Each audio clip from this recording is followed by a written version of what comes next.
This is Channels Television's breaking news. नमस्कार, हिंदुस्तान प्रथम झलक में आप सभी का स्वागत है। आज हम आए हैं गाजीपुर बॉर्डर पर। जैसा कि आपने बीते दिन 26 जनवरी में देखा होगा कि किस तरह से किसान ट्रैक्टर रैली में हुड़दंग हुआ। आइए जानते हैं उसके पीछे किसका हाथ है या किसान नेताओं का क्या कहना है इस बारे में। आइए उनसे जानते हैं। आइए सर, अपना नाम और थोड़ा सा। हाँ, जी, पवन खटाना, जी। भारतीय किसान यूनियन। जो 26 जनवरी पे इस तरह रैली जो हुई थी, ट्रैक्टर रैली, इसमें जो हुआ उसके बारे में आपका क्या कहना है और उसकी क्या हुआ, सही हुआ, गलत हुआ, उसके बारे में? देखो, कुछ चीज़ उसमें बहुत गलत हुई हैं, ये दुर्भाग्यपूर्ण है। और देश का किसान सबसे पहले अपना देश पे सर्वोपरि है, उसके बाद में जवान और उसके बाद किसान। और हम किसी भी कीमत पर देश के सम्मान से, देश के जवान से कोई खिलवाड़ नहीं चाहेंगे, क्योंकि देश का किसान ही वो परिवार है कि जिसके घर से जवान निकल करके जाता है। तो सबसे पहले देश और उसके बाद जवान, तब है किसान। तो कुछ चीज़ ऐसी थी जो गलत थी, लेकिन इसमें सब कुछ अगर बार बार यही कहा जाएगा कि नेताओं की गलतियां हैं, नेताओं की गलतियां नहीं हैं, प्रशासन की बहुत बड़ी गलतियां हैं, चूक है।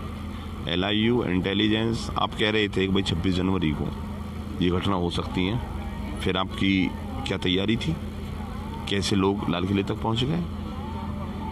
जैसे कि उन्होंने रैली के लिए मना किया था, लेकिन परमिशन के लिए ज़बरदस्ती हुई थी कि भाई परमिशन चाहिए, नहीं तो हम तोड़ कर घुस जाएंगे, इस तरह। लेकिन परमिशन उसके बाद भी मिली और उसके बाद भी रास्ते दिए गए। वही तो था उन्हें दिमाग में, परमिशन मिली, परमिशन देंगे, परमिशन मत लो, परमिशन मिल गई तो अब ऐसे कर दो। भाई एक बात बता दो, आप पानी नली से जाता है, पीछे से चलेगा और आगे से उसे रोक दो तो प्रेशराइज में वो जहाँ लीकेज होगा वहाँ से निकलेगा। जहाँ रूट दिए, रूट को फुल बैरिकेडिंग कर दिया, और जो रूट नहीं थे जिनसे सीधा दिल्ली निकलता है आदमी, उनको लीकेज कर दिया। वहाँ से झड़ाक से एक हल्की सी बैरिकेडिंग हटी और फटाक से आदमी सीधा यहाँ से अक्षरधाम होता हुआ सीधा अपना वहाँ पहुँच गया। ITO कोई रास्ता ही बंद खुला हुआ था उनका पूरा। सरकार का भी एक बात ये कह रहे हैं कि सरकार ने आपको 12 बजे के बाद रैली निकालने का जो है टाइम दिया था, तय समय से, सवेरे जो तय समय था उसके 8 बजे पहले ट्रैक्टर निकाल दिए। उसमें किसके बारे में आपको? देखो, ऐसा था, सरकार ने 11 बजे का समय दिया था। हमारा जो रूट था वो यहाँ से गाजीपुर के नीचे से ये गोल चक्कर का यूटर्न लेने के बाद में सीधा जाते हैं हम अफसरा बॉर्डर से और गांवों के लिए। तो जो किसान आया था और उसने मान लिया मुझे आगे नहीं जाना, उसने ये सोच लिया था कि मैं अपने अफसरा बॉर्डर निकलूँ, भाई मुझे जाना निकलूँ, अब मुझे यहाँ क्या करना जा करके। तो अगर वो रास्ता, आप बैरिकेडिंग यहाँ क्यों कर रहे हो, चलो मान लिया हमने, दिल्ली के जहाँ आपको बैरिकेडिंग करनी नहीं वहाँ बैरिकेडिंग क्यों कर रहे भाई? आप जहाँ करनी थी वहाँ कर लेते आप। भाई आप यहाँ से चलोगे, यूटर्न थोड़ी घुमाओगे, गोल चक्कर का पूरा घुमा करके छोड़ दो। हम भी देखते कौन रोकता, वो ट्रैक्टर ऐसे जाते, ट्रैक्टरों को ये लगा उल्टे गाजीपुर भेज रहे हैं हमको। अच्छा, लेकिन एक बात और देखने में आई, जो आपका ITO वाला रूट नहीं था, लेकिन ITO पे किस तरीके से जो दंगा हुआ उसके बारे में आपका क्या कहना है? वही तो कह रहा हूँ मैं, नली चली, पानी फुल प्रेशर पीछे से है, आगे से बंद कर दिया फुल तरीका से। रॉन्ग का मतलब क्या होता है? आप किसी भी अंडरपास के नीचे गोल चक्कर को देख लो, जब उधर से आओगे आप तो एक रोड होती है जो इधर से आएगी और एक रोड होती है। कैसे पहुंच गए? कौन सा बॉर्डर ब्लॉक किया गया जिसकी वजह से आप ITO पहुंच गए? गाजीपुर ब्लॉक कर दिया गया, ऊपर का 9 खोल दिया गया, और 9 में आप गाड़ी घुसा लो तो सीधे आप ITO पहुंचोगे। कोई रुकावट हो तो मुझे बताओ। और उसका लाल किला रास्ता दिया गया लाल किले के जाने के लिए, मतलब प्रशासन ने जानबूझ कर दिया। एक बार बता दो, आप तो खैर पढ़े लिखे हो, एक अनजान आदमी को यहाँ से भेज दो, बिगर वो लगाए जो लोकेशन लगती है वो लाल किलो भेज दो, गाड़ी से भेज दो। जिस तरह से वीडियो आई है, हमने भी वीडियो शूट करी, बैरिकेड तोड़ कर घुसे गए हैं, मतलब रास्ता जो खाली था उसमें न जाके डायरेक्ट रास्ता तोड़ा है, उसके बाद लाल किले तक पहुंचे। जो मैं अभी कह रहा हूँ कि जहाँ उन्हें भेजना था वहाँ लीकेज छोड़े गए, हल्का किया गया, और हल्के पे ही आदमी काम करता है। आप यहाँ अगर ऊंचाई का एक पुल बना दिया जाए तो आप ये देखोगे कि मुझे दाखने के लिए जो नीचा स्तर होगा कहीं, मैं उससे पल्ली तरफ दाखूँ, तो जहाँ बैरिकेडिंग हल्की थी वहाँ ट्रैक्टर ने कहाँ निकलने के लिए, वही कहाँ निकलना है हमें, उन्हें पता ही नहीं था रास्ता कहाँ जाना है हमें। जब रास्ता नहीं मिल रहा था तो रुक भी सकते थे या मतलब कंप्लीट? पीछे का प्रेशर कहाँ जाएगा, पीछे का तो आगे का रहेगा ना प्रेशर। अच्छा, किसान नेता बोल भी सकते थे ना इस बात को? किसान नेता लगातार भग रहे थे, किसान नेताओं ने यहाँ खुलवाया। आप अगर कवरेज पे थे तो गाजीपुर पर था, जो लेडीज महिलाएं आगे खड़ी कर दी गई पुलिस की, उन्होंने कहा हम नहीं निकलने देंगे। कहा भाई सक्षम अधिकारी आइए सामने, इनको निकलने दीजिए, नहीं निकलने दिया। हम आपके चैनल के माध्यम से पूछना चाहते हैं कि यहाँ से लेकर के लाल किले तक कैसे पहुँच गया? लाल किला क्या ऐसी जगह थी? लाल किले पे चिड़िया भी उड़ती है तो उसकी भी परमिशन होती है क्या? उसके बाद और उसके बाद लाल किले जो घटना हुई है, निंदनीय घटना है हम कहेंगे उसको। मैं पहले ये वो मैं ही कह रहा हूँ, निंदनीय है, दुर्भाग्यपूर्ण है, नहीं होनी चाहिए, हमारे देश के सम्मान का सवाल है। लेकिन कैसे पहुँच गए?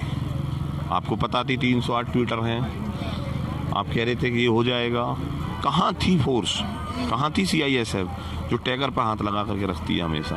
जी, ये बात तो समझ में आ रही है कि कहीं ना कुछ पुलिस की नाकामी तो थी, लेकिन जो ITA क्रॉस करके लाल किला पहुंच गए और लाल किले में ऊपर तक पहुंच गए ग्रुप, वो उस ग्रुप के बारे में आपका क्या कहना है? वो ग्रुप आपसे कितनी दूर है या कितनी पास है? तीनों बॉर्डरों से वहाँ लोगों में लोग घुसाए गए, ट्रैक्टर घुसाए गए।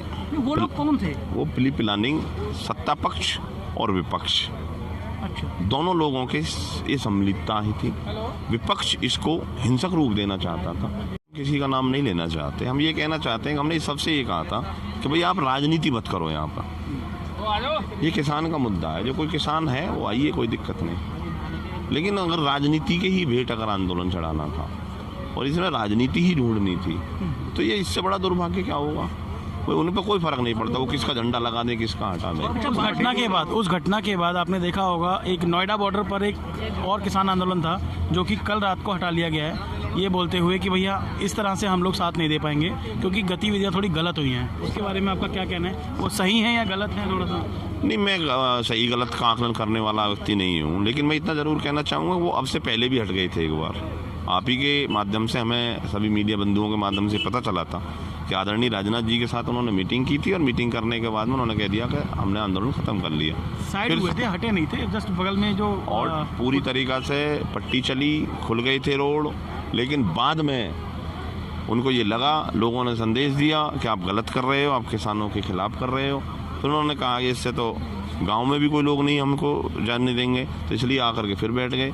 और ये उन्होंने एक मौका देखा कि इसके सहारे अपने निकल लो भाई यहाँ से, हमें क्या आंदोलन करना, आंदोलन करना वाला तो आंदोलन करेगा। अच्छा, किसानों के साथ कुछ फ़ायदा उठाने की कोशिश कहते हैं कि खालिस्तान नाम की कोई संस्था है जिसने आपके साथ जो है थोड़ा सा अपनी गलत सोच के साथ आपके साथ सम्मिलित हो गई और उसने इस तरीके से जो है दंगा को जो है हवा दिया है, उसके बारे में आपका कहना है? हम तो ये कहते हैं कि जो ऐसी सोच के लोग हैं उनको देश में चिन्हित किया जाना चाहिए, उनके खिलाफ कड़ी से कड़ी कार्रवाई की जानी चाहिए। जो देश के प्रति हैं, जो देश हित को पहले मानते हैं, कार्रवाई होती है उन पर, और जो देश के खिलाफ हैं उन पर कोई कार्रवाई नहीं होती। जो झंडा फहराते हैं वो उनको लल्ला बनाया जाता है, उनके खिलाफ अभी तक कोई एक्शन नहीं होता। वो खुलेआम अभी भी फेसबुक आईडी से अपना काम कर रहे हैं। जो झंडा फहरा रहे हों वहाँ जा करके, उनके खिलाफ अभी तक कोई इतना बड़ा एक्शन नहीं लिया सरकार ने। जो झंडा जिसने फहराया था वो 62 दिन से किसान रैली के अंदर सम्मिलित थे। नहीं, उनको एक भी उस पे मंच पे नहीं चढ़ने दिया था, मंच से उतार दिया। बाकायदा वो उसमें मंच में थे, हम भी मंच पे नहीं थे। मंच की बात नहीं है, किसान आंदोलन में। अरे भाई साहब, यहाँ पर आंदोलन में कौन कौन आ रहा, किसे हम ये कहेंगे आप नहीं आना, हम मंच पे नहीं जाना। मैं देखो, हमारी पहली ये थी, कोई भी राजनीतिक पार्टी का लोग मंच पे नहीं जाएगा, कोई अपना झंडा बैनर नहीं लेके आएगा। किसान में के साथ रहना चाहता तो रहो। जो अगर आप ये कह लो मैं किसान का बेटा हूँ, मैं कैसे कह दूँ भाई आप मत आइए? उससे मना नहीं किया हमने, लेकिन उससे कह दिया आप मंच साझा नहीं करोगे, हमारी कोई कमेटी का हिस्सा नहीं रहोगे, आपकी हम कोई बात नहीं सुनेंगे, आपके हम खिलाफ रहेंगे, आपको रहना रही है, हमारे तरीक़ा से आपको रहना तो रही है, हमें कौन मना। अगर मैं आपसे ये कहना चाहता हूँ कि आप यहाँ से चले जाइए और आप ये कहो जी हम तो किसान को समर्थन करने के लिए आए हैं, तो बताओ मैं क्या करूँ? बताइए। जैसे गाजीपुर बॉर्डर पर अभी बिजली काट दी गई है और शायद ये कब जुड़ेगी पता भी नहीं है, और आने वाले अब कितने दिन का प्लान है कि ये आंदोलन रहेगा और थोड़ा सा इसके बारे में बिजली का कैसे होगा? आंदोलन तो वैचारिक आंदोलन है, और ये आंदोलन खेत से उपजी हुई फसल, उसके मूल्य और किसान और किसानी को बचाने का आंदोलन है, ना कि ये कोई राजनीतिक आंदोलन है। और 60 दिन हो गए, 60 दिन में कोई हिंसा नहीं। एक दिन के आंदोलन किसी भी राजनीतिक पार्टी को उठाकर देख लो, जो देशभक्ति का अपना लेटर जारी करते हैं ना, उनके आंदोलन पश्चिम बंगाल के देख लो और कांग्रेस के दिल्ली के देख लो। एक दिन में कितनी बसों को जलाया गया है, कितने लोगों को हादसे किए गए हैं, उनके देखो ना हादसे। सरकार ने इस बारे में बोला कि 2 साल या 1.5 साल हम पीछे ले रहे हैं इसको, आप सोच विचार कर लीजिए। उसके बारे में आपका क्या कहना है? नहीं, सरकार से बातचीत हुई और हम तो वापसी लिवाने के लिए आए हुए थे। कोई वापसी कर लो, 2 साल तो आपने मान लिया ना गलत है, इसमें जिद क्या आएगी है? इस सरकार या तो कहेगी कि हमारे हिसाब से चलिए, नमक खाइए, बुरा कहिए, नमक को नमक भी ना कहें। अरे जूते भी मारोगे, रोन भी नहीं दोगे, ये कौन सा तरीका है भाई?